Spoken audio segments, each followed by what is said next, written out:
श्रीमद् भागवत महापुराण के महात्म्य में 6 अध्याय हैं। उसका दूसरा अध्याय भक्ति का दुख दूर करने के लिए नारद जी का उद्योग। नारद जी ने कहा, बाले, तुम व्यर्थ ही अपने को क्यों खेद में डाल रही हो? अरे, तुम इतनी चिंता आतुर क्यों हो? भगवान श्री कृष्ण के चरण कमलों का चिंतन करो। उनकी कृपा से तुम्हारा सारा दुख दूर हो जाएगा। जिन्होंने कौरवों के अत्याचार से द्रौपदी की रक्षा की थी और गोप सुंदरियों को सनाथ किया था, वे श्री कृष्ण कहीं चले थोड़ी गए हैं। फिर तुम तो भक्ति हो और सदा उन्हें प्राणों से भी प्यारी हो। तुम्हारे बुलाने पर तो भगवान नीचों के घर में भी चले जाते हैं। सत्य, त्रेता और द्वापर, इन तीनों युगों में ज्ञान और वैराग्य मुक्ति के साधन थे, किंतु कलयुग में तो केवल भक्ति ही ब्रह्म सायुज्य यानी मोक्ष की प्राप्ति कराने वाली है। यह सोचकर ही परम आनंद चिंत मूर्ति ज्ञान स्वरूप श्री हरि ने अपने सत स्वरूप से तुम्हें रचा है। तुम साक्षात श्री कृष्ण चंद्र की प्रिया और परम सुंदरी हो।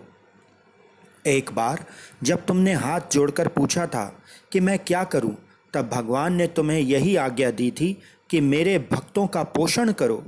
तुमने भगवान की वह आज्ञा स्वीकार कर ली। इससे तुम पर श्री हरि बहुत प्रसन्न हुए और तुम्हारी सेवा करने के लिए मुक्ति को तुम्हें दासी के रूप में दे दिया और इन ज्ञान वैराग्य को पुत्रों के रूप में। तुम अपने साक्षात स्वरूप से बैकुंठ धाम में ही भक्तों का पोषण करती हो। भूलोक में तो तुमने उनकी पुष्टि के लिए केवल छाया रूप धारण कर रखा है। तब तुम मुक्ति, ज्ञान और वैराग्य को साथ लिए पृथ्वी तल पर आई और सतयुग में द्वापर पर्यंत बड़े आनंद से रही। कलयुग में तुम्हारी दासी मुक्ति पाखंड रूप रोग से पीड़ित होकर क्षीण होने लगी थी, इसलिए वह तो तुरंत ही तुम्हारी आज्ञा से बैकुंठ लोक में चली गई। इस लोक में भी तुम्हारे स्मरण करने से ही वह आती है और फिर चली जाती है, किंतु इन ज्ञान वैराग्य को तुमने पुत्र मानकर अपने पास ही रख छोड़ा है। फिर भी कलयुग में इनकी उपेक्षा होने के कारण तुम्हारे ये पुत्र उत्साहहीन और वृद्ध हो गए। फिर भी तुम चिंता ना करो, मैं इनके नवजीवन का उपाय सोचता हूँ। सुमुखी, कली के समान कोई भी युग नहीं है। इस युग में तुम्हें घर घर में प्रत्येक पुरुष के हृदय में स्थापित कर दूंगा। देखो, अन्य सब धर्मों को दबाकर और भक्ति विषयक महोत्सवों को आगे रखकर यदि मैंने लोक में तुम्हारा प्रचार न किया तो मैं श्री हरि का दास नहीं। इस कलयुग में जो जीव तुमसे युक्त होंगे वे पापी होने पर भी बेखटके भगवान श्री कृष्ण के अभय धाम को प्राप्त होंगे। जिनके हृदय में निरंतर प्रेम रूपणी भक्ति निवास करती है, वह शुद्ध अंतःकरण पुरुष स्वप्न में भी यमराज को नहीं देखते। जिनके हृदय में भक्ति महारानी का निवास है, उन्हें प्रेत, पिशाच, राक्षस या दैत्य आदि स्पर्श करने में भी समर्थ नहीं हो सकते। तप, वेद अध्ययन, ज्ञान और कर्म आदि किसी भी साधन से भगवान वश में नहीं किए जा सकते। वे केवल भक्ति से ही वशीभूत होते हैं। इसमें श्री गोपीजन प्रमाण है। मनुष्यों का सहस्त्रों जन्मों के पुण्य प्रताप से भक्ति में अनुराग होता है। कलयुग में केवल भक्ति ही सार है। भक्ति से तो साक्षात श्री कृष्णचंद्र सामने उपस्थित हो जाते हैं। जो लोग भक्ति से द्रोह करते हैं वे तीनों लोक में दुख ही दुख पाते हैं। पूर्व काल में भक्त का तिरस्कार करने वाले दुर्वासा ऋषि को बड़ा कष्ट उठाना पड़ा था। बस व्रत, तीर्थ, योग, यज्ञ और ज्ञान चर्चा आदि बहुत से साधनों की कोई आवश्यकता नहीं है। एकमात्र भक्ति ही मुक्ति देने वाली है। सूत जी कहते हैं, इस प्रकार नारद जी के निर्णय किए हुए अपने महात्म्य को सुनकर भक्ति के सारे अंग पुष्ट हो गए और वे उनसे कहने लगी। भक्ति ने कहा, नारद जी, आप धन्य हैं। आपकी मुझ में निश्चल प्रीति है। मैं सदा आपके हृदय में रहूंगी, कभी आपको छोड़कर नहीं जाऊंगी। साधो, आप बड़े कृपालु हैं। आपने क्षण भर में ही मेरा सारा दुख दूर कर दिया, किंतु अभी मेरे पुत्रों में चेतना नहीं आई। आप उन्हें शीघ्र ही सचेत कर दीजिए, जगा दीजिए। सूत जी कहते हैं, भक्ति के ये वचन सुनकर नारद जी को बड़ी करुणा आई और वह उन्हें हाथ से हिला डुलाकर जगाने लगे। फिर उनके कान के पास मुंह लगाकर जोर से कहा, ओ ज्ञान, जल्दी जाग पड़ो। ओ वैराग्य, जल्दी जग पड़ो। फिर उन्होंने वेद ध्वनि, वेदांत घोष और बार बार गीता पाठ करके उन्हें जगाया।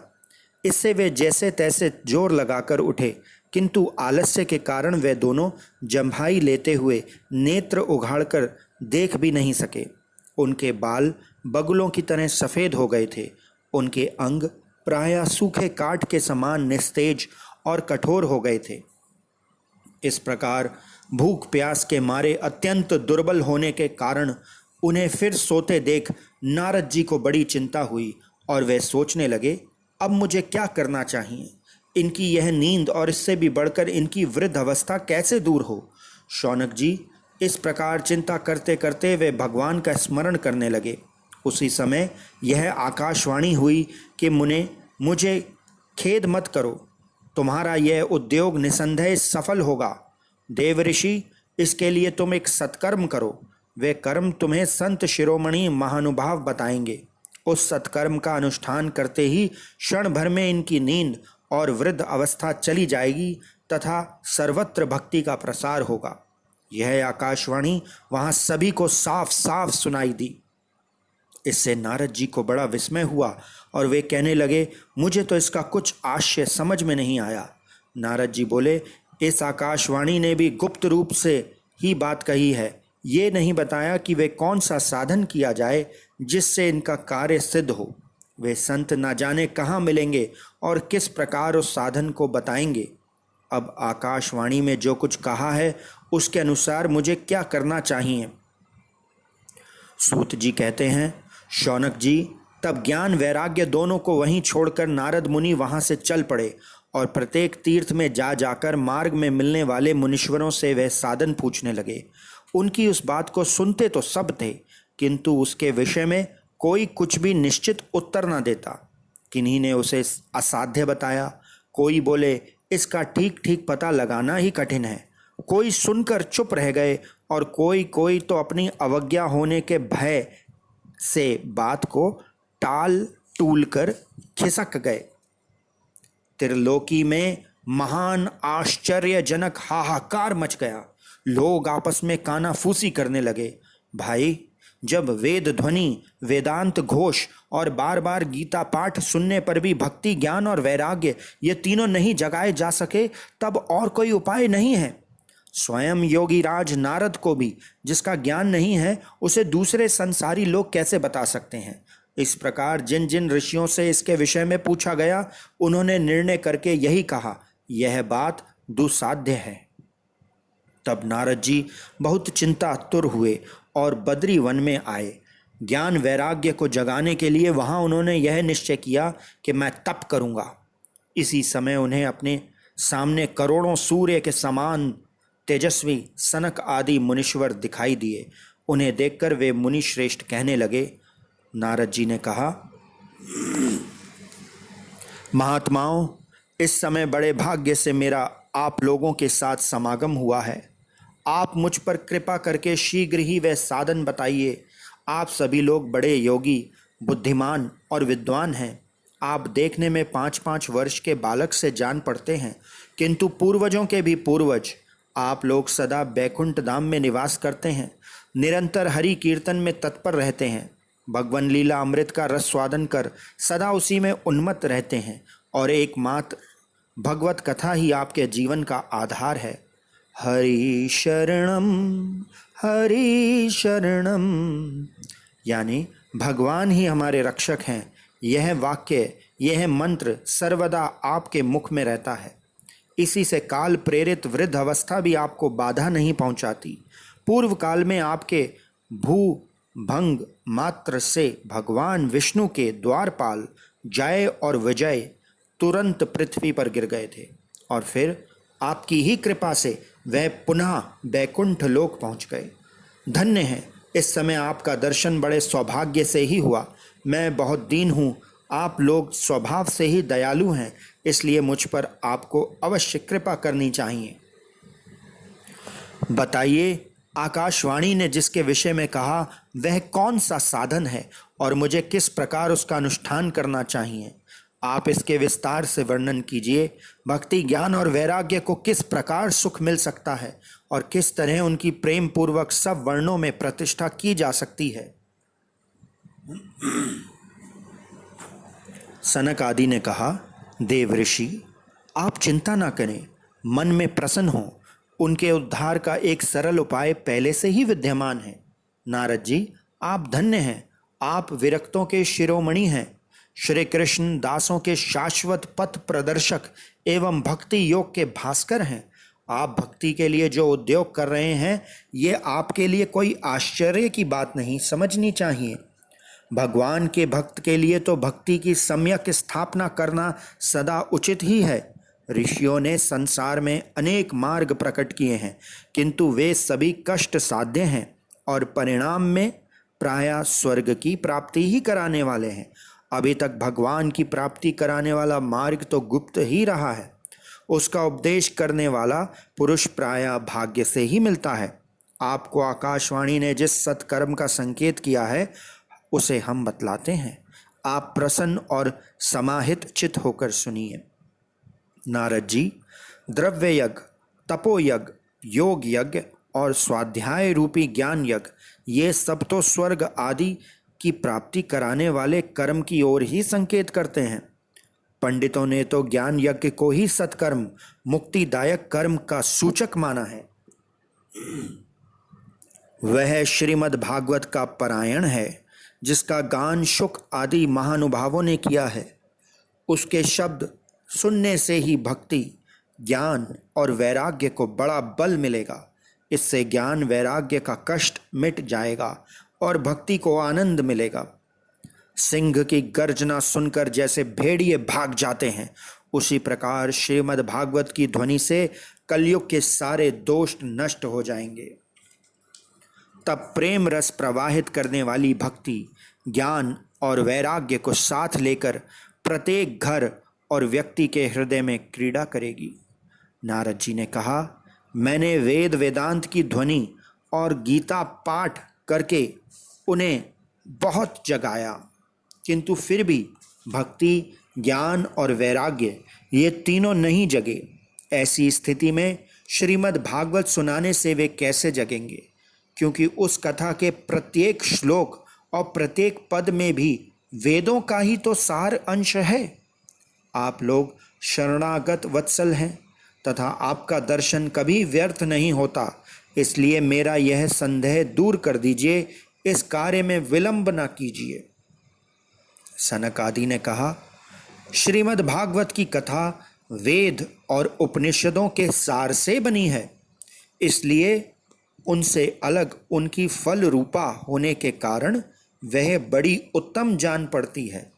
जिस प्रकार रस वृक्ष की जड़ से लेकर शाखा पर्यंत रहता है, किंतु इस स्थिति में उसका आस्वादन नहीं किया जा सकता, वहीं जब अलग होकर फल के रूप में आ जाता है तब संसार में सभी को प्रिय लगने लगता है। दूध में घी रहता ही है, किंतु उस समय उसका अलग स्वाद नहीं मिलता। वही जब उससे अलग हो जाता है तब देवताओं के लिए भी स्वादवर्धक हो जाता है।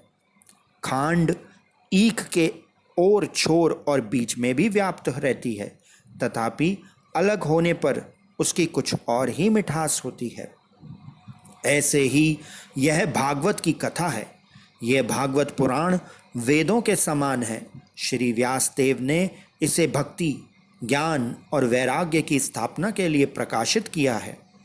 पूर्व काल में जिस समय वेद वेदांत के पारगामी और गीता की भी रचना करने वाले भगवान व्यासदेव खिन्न होकर अज्ञान समुद्र में गोते खा रहे थे, उस समय आपने ही उन्हें 4 श्लोकों में इसका उपदेश किया था। इसे सुनते ही सारी चिंता दूर हो गई थी। फिर इसमें आपको आश्चर्य क्यों हो रहा है? जो आप हमसे प्रश्न कर रहे हैं, आपको उन्हें शोक और दुख का विनाश करने वाला श्रीमद् भागवत पुराण ही सुनाना चाहिए। नारद जी ने कहा, महानुभावों, आपका दर्शन जीव के संपूर्ण पापों को तत्काल नष्ट कर देता है और जो संसार दुख रूपी दावानल से तपे हुए हैं उन पर शीघ्र ही शांति की वर्षा करता है। आप निरंतर शेष जी के सहस्त्र मुखों में गाए हुए भगवत कथा अमृत का ही पान करते रहते हैं। मैं प्रेम लक्षणा भक्ति का प्रकाश करने के उद्देश्य से आपकी शरण लेता हूँ। जब अनेक जन्मों के संचित पुण्य पुंज का उदय होने से मनुष्य को सत्संग मिलता है, तब वह उसके अज्ञान जनित मोह और मद रूपी अंधकार का नाश करके विवेक उदय होता है। इति शत श्री पद्म पुराणे उत्तरखंडे श्रीमद्भागवत महात्म्ये कुमार नारद संवादो नाम द्वितीय अध्याय। श्री कृष्ण गोविंद हरे मुरारे, हे नाथ नारायण वासुदेवा। श्री कृष्ण गोविंद हरे मुरारे, हे नाथ नारायण वासुदेवा। श्री कृष्ण गोविंद हरे मुरारे, हे नाथ नारायण वासुदेवा। श्री कृष्ण गोविंद हरे मुरारे, हे नाथ नारायण वासुदेवा। हरे कृष्ण कृष्ण कृष्ण हरे हरे, हरे राम राम राम हरे हरे। ओम नमो भगवते वासुदेवाय नमः। कृपया चैनल को सब्सक्राइब करें ताकि हम ऐसी और वीडियो बनाने के लिए प्रेरित हों। धन्यवाद। ओम नमो भगवते वासुदेवाय नमः।